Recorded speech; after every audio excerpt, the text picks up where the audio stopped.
हम सब कुछ कर सकते हैं। मनुष्य पर्वत को लांग सकता है, समुद्र को भी बांध सकता है, लेकिन मृत्यु को कभी रोक, मृत्यु ने न रावण को रोक पाया, मृत्यु राम को भी ले गई, मृत्यु रावण को भी ले गई, अच्छाई भी चली गई, बुराई भी चली गई, अच्छे लोग भी चले जाते हैं, बुरे लोग को भी जाना पड़ता है, तो क्यों ना हम अच्छे बन करके जाए।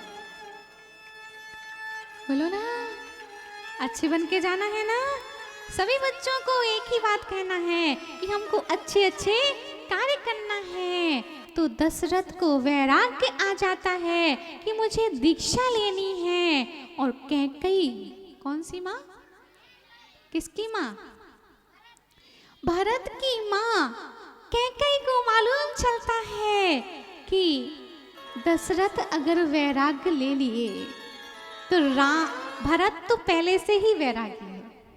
कैसा है, भरत तो पहले से ही वैरागी है। वो वन में जाएगा और जैसे आचार्य भगवान श्री विभो सागर जी महाराज ने दीक्षा ले ली, अपने परिवार का त्याग कर दिया, अपने गांव का त्याग कर दिया, वस्त्रों का त्याग कर दिया और एक बार सिर्फ भोजन करते।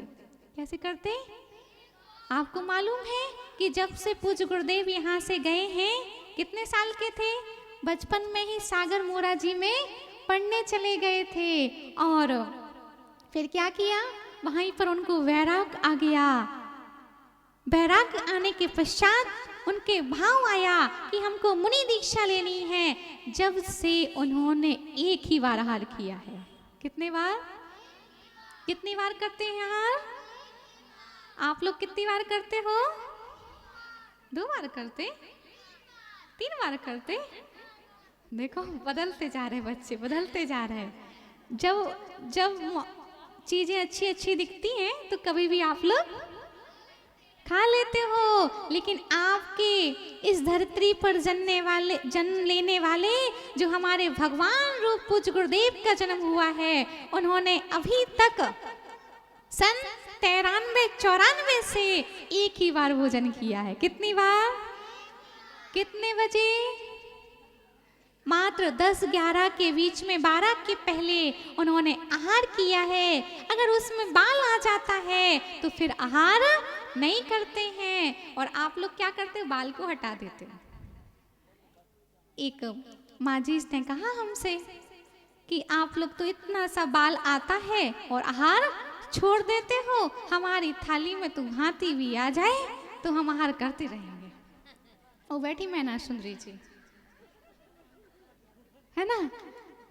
फिर हमने विचार किया कि थाली में हाथी आएगा कैसे, थाली में हाथी आएगा कैसे। धन्य है पूज्य गुरुदेव, जब से इस नगर से निकले हैं तब से कितनी बार आहार, एक बार आहार करते हैं। और रात्रि में भोजन क्यों नहीं करते, क्योंकि रात्रि में अंधकार हो जाता है, रात्रि में अंधकार हो जाता है। वो अंधकार के कारण हमें छोटे छोटे जीव, कीड़े मकोड़े दिखते नहीं हैं, कीड़े मकोड़े दिखते नहीं हैं, पंखी दिखती नहीं हैं, वो बहुत जहरीले रहते हैं। और लाइट में भी जीव आते हैं, ध्यान देना, लाइट भी जलती रहती है तो भी जीवों की उत्पत्ति होती रहती है। एक व्यक्ति भोजन कर रहा था, सुनो माताओं, एक व्यक्ति भोजन कर रहा था और लाइट चली गई। क्या हो गया, अभी आपका मुंह अच्छा है, अभी देखना कैसा होगा। एक व्यक्ति भोजन कर रहा था रात्रि में, चक्रेश भैया लाइट चली गई और बीच में ही मेंढक आ गया। क्या आ गया, मेंढक आ गया और वह वो खाता जा रहा था, वो खाता जा रहा था। और जब लाइट आई तो उसने पूरी थाली फेंक दी, छिपकली गिर जाती है भोजन में, जीव जंतु उसमें प्रवेश कर जाते हैं। इसीलिए पूज्य गुरुदेव ने आपको शिक्षा दी है कि जब तक प्रकाश है तब तक भोजन कर लेना चाहिए। जो प्रकाश में भोजन करता है वह हमेशा स्वस्थ रहता है, और जो अंधकार में भोजन करता है वो बीमार रहता है। तो सभी से हमारा कहना है कि अगर जो रात्रि में भोजन करते हो, प्रकाश अंधकार में भोजन करते हो, तो उनसे यही कहना है कि अगर आपको स्वस्थ रहना है तो दिन में भोजन। हाँ, ये बड़े अच्छे बच्चे हैं हमारे। प्रिय आत्मन, तो हमारी बात कहाँ चल रही थी?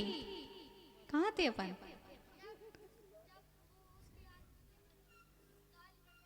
हाँ, देखो कितने सुंदर बच्चे हैं। तो हमारे लिए रात्रि में भोजन नहीं करना चाहिए।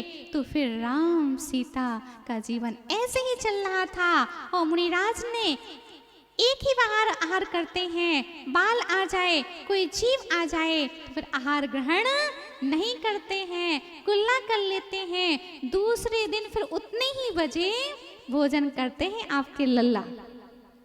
कौन करते हैं? हाँ, आपके लल्ला आचार्य भगवान श्री विभव सागर जी महाराज। तो फिर दशरथ को वैराग्य आ जाता है, कैकेयी को चिंता होती है कि दशरथ तो पिता हैं, ये तो इनको वैराग्य आ रहा है।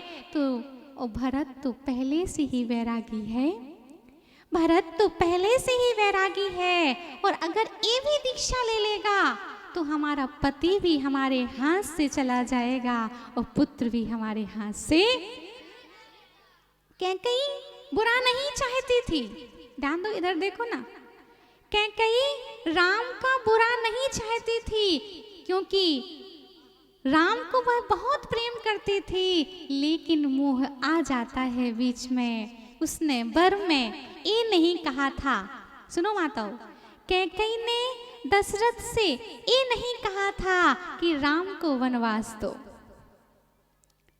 कैकेयी ने राम को ये नहीं कहा था कि राम को वनवास दो, उसने तो यही कहा था कि हमारे पुत्र भरत को राज्य दो। क्या दो? राज्य दो। क्योंकि अगर पिता दशरथ वन को चले जाएंगे और दीक्षा ले लेंगे, तो भरत भी जैनेश्वरी दीक्षा अंगीकार कर लेंगे। इसलिए मोह में आ गई थी कैकेयी, लेकिन ये नहीं कहा था कि राम को वनवास दो। उन्होंने क्या कहा? भरत को राज्य दे दो।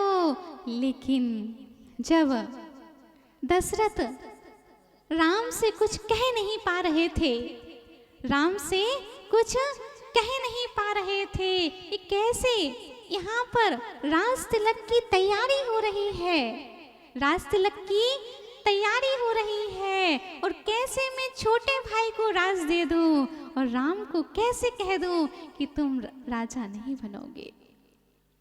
इसीलिए ये मत सोचना कभी कि दशरथ की मृत्यु राम के कारण हुई, राम के वियोग के कारण हुई, ऐसा कभी नहीं समझना माताओं। भाई तो उन्होंने तो दीक्षा ली है। क्या की है नीलेश भैया?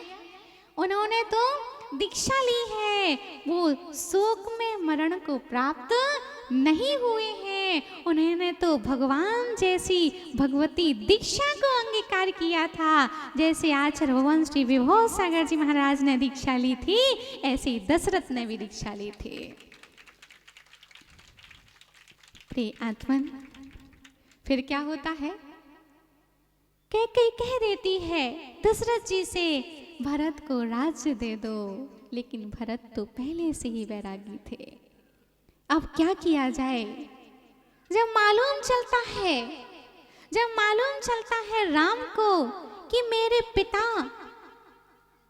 को कोई चिंता है, चिंता की लकीरें चेहरे पर आ जाया करती हैं, क्योंकि व्यक्ति अगर टेंशन में रहता है तो मुख बोल पाए या ना बोल पाए, चेहरा बोल देता है। बोलो ना माता, है? चेहरे पर सब लिख करके आ जाता है। आपका छोटा सा बच्चा पढ़ाई लिखाई नहीं करके जानता है, लेकिन जब वह आप क्रोध में नहीं होती हो तो बच्चा दूध पी लेता है, और जब आप गुस्से में होती हो तो छोटा बच्चा भी दूध नहीं पीता है। सही है? बोलो ना। हाँ, तो ऐसे ही था। अब क्या किया जाए? राम ने समझ लिया कि पिता को कोई ना कोई चिंता घेर रही है, और फिर धीरे धीरे पूछते पूछते दशरथ बता देते हैं कि कैकेयी माँ चाहती है कि भरत को राज्य प्राप्त हो। तो वो कहते हैं कैकेयी माँ से तो हम माँ से भी ज्यादा, कौशल्या माँ से भी अगर किसी को ज्यादा चाहते हैं तो अपनी कैकेयी माँ को चाहते हैं। जितना ध्यान हमारा कौशल्या माँ ने नहीं रखा है, उतना ध्यान हमारी कैकेयी माँ ने रखा है। इसलिए कैकेयी बुरी नहीं थी, लेकिन बीच में मोह आ जाता है। तो फिर क्या होता है? राम सोचते हैं कि मेरे रहते मेरा छोटा भाई क्या नहीं करेगा, मेरे रहते। अब बड़ा भाई रहे सामने और छोटा भाई सिंहासन पर बैठे, ऐसा हो सकता है क्या? और कितना विनयवान थे भरत, आपको मालूम है भरत की भक्ति कितनी आनंदित होती थी, कितनी वह विनय करते थे राम अपने बड़े भाई की, क्योंकि बड़ा भाई पिता के समान होता है। कैसा होता है? बड़ा भाई जो होता है वह पिता के समान होता है, और जो पिता की आज्ञा होती है वही बड़े भाई की आज्ञा होती है। तो फिर राम सोचते हैं, क्या सोचते हैं कि मुझे